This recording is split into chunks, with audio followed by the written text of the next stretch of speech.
You hear it on TV. You read about it in newspapers and on the internet. The price of crude oil can change greatly and rapidly, like a roller coaster. But if the price of crude changes, why doesn't the price we pay to fill up our car just change by the same amount? Well, crude costs constitute only a part of what we pay on average at the pump. In some countries, it's just about 1/4 of the final price. The amount we pay for gasoline, diesel and other fuels depends on several factors, many being relatively stable and not proportional to crude prices. From extraction to the pump, a drop of crude goes through a number of stages on its long journey. First, we need to find the crude. A number of costs are incurred to extract it, from building and operating the machinery to transportation and manpower. Crude oil is traded in open and transparent markets. Then crude oil needs to be refined before it becomes usable as fuel for our cars, planes, trains and boats, as well as in many other everyday products. Skilled engineers make sure the latest, most efficient, clean and safe technology is used.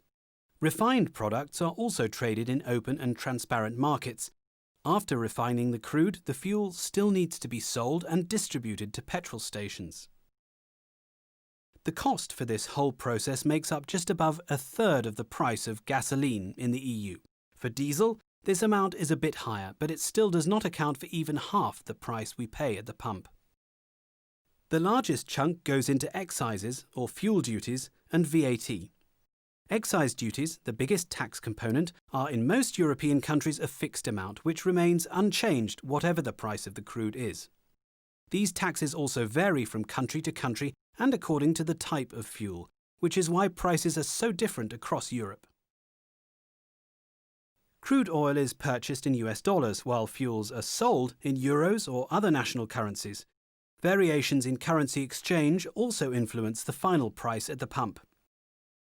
So to summarize, crude oil only represents around 1/4 of the overall price, taxes and VAT around 60%, and refining, marketing and distribution around 15%.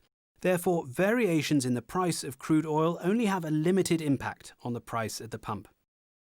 While the price of crude is a cost element and each retailer independently determines his price at the pump, a 50% decrease in the price of crude oil might lead, for instance, to a 15% decline in the price at the pump.